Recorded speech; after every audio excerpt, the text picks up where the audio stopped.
রমাদানের এই গুরুত্বপূর্ণ ইবাদতের মৌসুমটিকে আমরা বেশিরভাগ মানুষই যথাযথ ব্যবহার করতে পারি না। এটা হলো সবচেয়ে দুর্ভাগ্যজনক বাস্তবতা।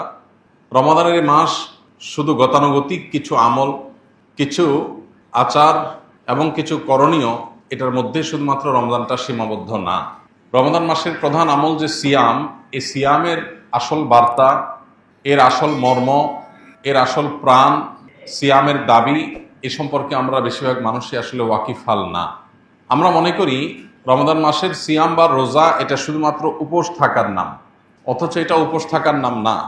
এর বাইরে এই মাসকে ঘিরে আরও নানাবিধ কর্মসূচি আমাদেরকে কোরআন এবং হাদিস দিয়েছে। সেই কর্মসূচিগুলোকে যদি আমরা আমাদের জীবনে বাস্তবায়ন করতে পারি, তাহলে সেক্ষেত্রে রমাদানের এই সিয়াম সাধনা, এই রোজা রাখা, পুরো মাসের ইবাদত সার্থক হবে। আল্লাহ রাব্বুল আলামিন আমাদের সবাইকে সেই তৌফিক দান করুন।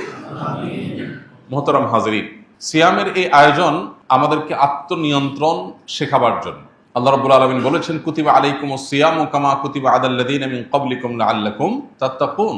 তোমাদের পূর্ববর্তীদের উপর যেভাবে সিয়াম ফরজ করা হয়েছিল, তোমাদের উপর সেভাবে সিয়ামকে ফরজ করা হয়েছে, রোজা ফরজ করা হয়েছে, যেন তোমরা আশা করা যায় তোমরা মুত্তাকি হবে।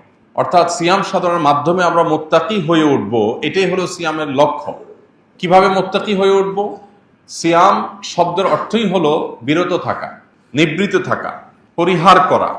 আমরা যখন সিয়াম সাধনা করি, আমরা যখন রোজা রাখি, তখন আমরা পান থেকে, আহার থেকে, যৌনতা থেকে আমরা বিরত থাকি। এই যে বিরত থাকার কর্মসূচি, এটা মূলত আত্মনিয়ন্ত্রণের প্রশিক্ষণ। আমার জীবনের প্রতিটি পদে পদে এরকম অপশন আছে, যে অপশনে আমার ডিসিশন নিতে হয়, অপশন চুজ করতে হয়।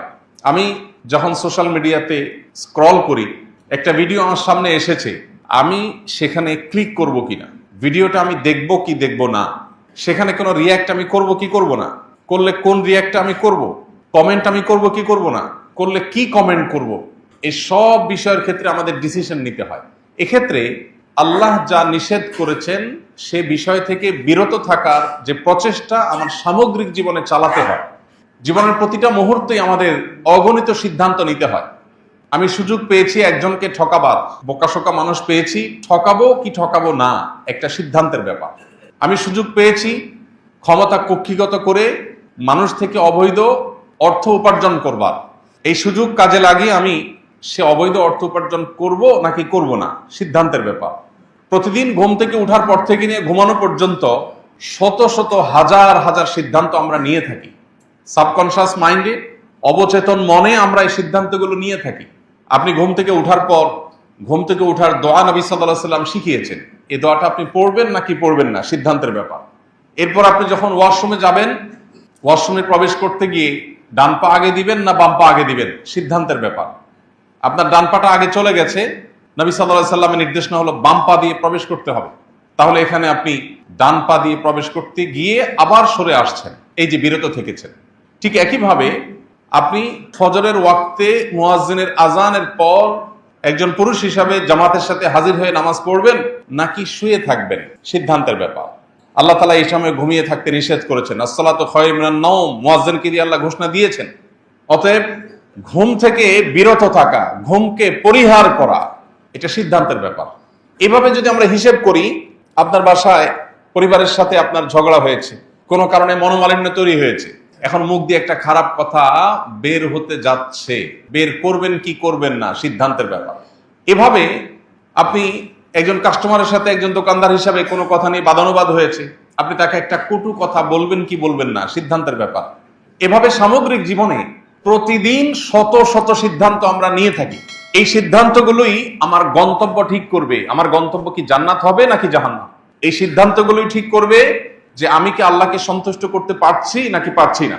এই সিদ্ধান্তগুলোই যোগফল বের করে দিবে আমি কি এই সিদ্ধান্তগুলো সঠিকভাবে গ্রহণ করার মধ্য দিয়ে মুত্তাকি হতে পেরেছি নাকি আমার ভুল সিদ্ধান্ত গ্রহণ করে ফাসিকের কাতারে গিয়েছি। সিয়াম আমাদেরকে শেখায় তোমার প্রতিটি সিদ্ধান্ত গ্রহণ করবার ক্ষেত্রে আল্লাহ যা নিষেধ করেছেন সেটাকে মাথায় রেখে সিদ্ধান্ত তোমার গ্রহণ করতে হবে। ঠিক যেভাবে তুমি সিয়াম রেখে, রোজা রেখে, তোমার পেটে প্রচন্ড ক্ষুধা আছে, সামনে খাবার আছে, কেউ দেখছেও না, এমতো পরিস্থিতিতেও তুমি খাবারটা গ্রহণ করছো না, পিপাসা পেয়েছে, পানিও আছে, কিন্তু আল্লাহ নিষেধ করেছেন তুমি পান করছো না।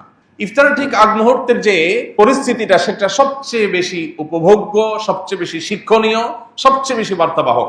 কারণ ইফতারের যে পসরা সাজিয়ে আমরা বসি, আমরা এই আকর্ষণীয়, লোভনীয়, মুখরোচক সব খাবার পানীয় এগুলো সামনে নিয়ে বসেছি তখন আমরা সবাই ক্ষুধার্ত। আমাদের সবার পেটে প্রচন্ড ক্ষুধা, সামনে খাবারও আছে, কেউ আমার হাত ধরে রাখে নাই, কেউ আমার মুখে টেপ দিয়ে রাখে নাই, আমাকে বিরত রাখছে আল্লাহ তাআলার নিষেধাজ্ঞা। আল্লাহ বলেছেন আতিম্মুস সিয়ামা ইলাল লাইল, তোমরা সিয়াম পূর্ণ করো সেই সুবহে সাদিক থেকে নিয়ে সন্ধ্যা হওয়া পর্যন্ত, সূর্য অস্ত যাওয়া পর্যন্ত। এই যে সূর্যাস্ত পর্যন্ত আমাকে পানাহার থেকে বিরত থাকবার নির্দেশ আল্লাহ তাআলা দিয়েছেন, সেই নির্দেশ এতগুলো আকর্ষণীয় মুখরোচক খাবার চোখের সামনে থাকার পরও, আমি ক্ষুধার্ত থাকার পরও সেই নির্দেশ আমাকে বিরত রেখেছে। যদি কারোর সিয়াম জীবনের প্রত্যেকটা ক্ষেত্রে এভাবে তাকে আল্লাহ রাব্বুল আলামিনের আদেশ নিষেধকে মাথায় রেখে সিদ্ধান্ত নিতে উদ্বুদ্ধ করে, সে যদি এই শিক্ষাটা গ্রহণ করে, একজন শিক্ষার্থী যদি নকল করবার সুযোগ আছে কিন্তু কোরআন এবং হাদিসের আলোকে এটা নিষিদ্ধ, অতএব সেটিকে মাথায় রেখে তিনি তার নকল করলে একটু লাভও হয়, সুযোগও আছে, কিন্তু তিনি করছেন না। এটাই হলো সিয়ামের মূল লক্ষ্য। না হলে আমরা দিনের বেলা পানাহার না করে থাকলে আল্লাহর কি? আল্লাহর তো কোনো ঠেকা পড়েনি। আমরা না খেয়ে কষ্ট করার মধ্য দিয়ে আল্লাহর কোনো লাভ নাই, বা আল্লাহ তাআলার এখানে কোনো স্বার্থ নাই। আল্লাহ সুবহানাহু ওয়া তাআলা আমাদেরকে মুত্তাকি করতে চান। আমাদের জীবনের বহু পরিস্থিতি এমন আসে, আমি যা চাই তা পাবো না, সবকিছু আমার মন মতো হবে না। আমাকে সংযম করতে শিখতে হবে, আমাকে সংগ্রাম করতে শিখতে হবে, আমাকে বিরত থাকা শিখতে হবে, আমাকে আত্মনিয়ন্ত্রণ করা শিখতে হবে, আমার সন্তানকে শেখাতে হবে। ভোগবাদী এই পৃথিবীর চতুর্দিকে আপনি ভোগের আহ্বান পাবেন, ত্যাগের আহ্বান কোথাও আপনি পাবেন না। সম্পদ, শক্তি, সক্ষমতা, শৌর্যবীর্য, প্রভাব প্রতিপত্তি, পদ পদবী, ক্ষমতা, যত রকমের ভোগ আছে গোটা পৃথিবীর চতুর প্রান্তে আপনি দেখতে পাবেন শুধু ভোগের আহ্বান।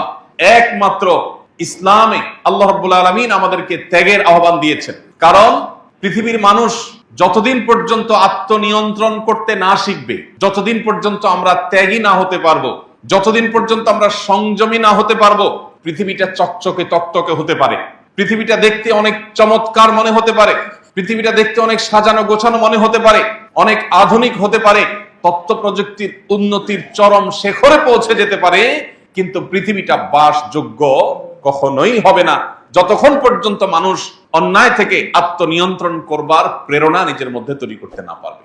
আর এই ব্যবস্থা ইসলাম ছাড়া আপনাকে আর কেউ দেয়নি এবং কোথাও আপনি পাবেন না। প্রিয় ভাইরা আমার, ভোগ করবার জন্য কোনো যোগ্যতার প্রয়োজন হয় না। ভোগ সবাই করতে পারে, ত্যাগ সবাই পারে না। অতএব আমার নিজেকে, আমার পরিবারকে, আমার আদরের সন্তানকে এই সিয়াম সাধনার মধ্য দিয়ে ত্যাগের শিক্ষা দেওয়া, আত্মনিয়ন্ত্রণের শিক্ষা দেওয়া, সংযমের শিক্ষা দেওয়া, এটাই হলো সিয়ামের অন্যতম লক্ষ্য। আল্লাহ রাব্বুল আলামিন সেই লক্ষ্য আমাদেরকে বাস্তবায়ন করার তৌফিক দান করুন।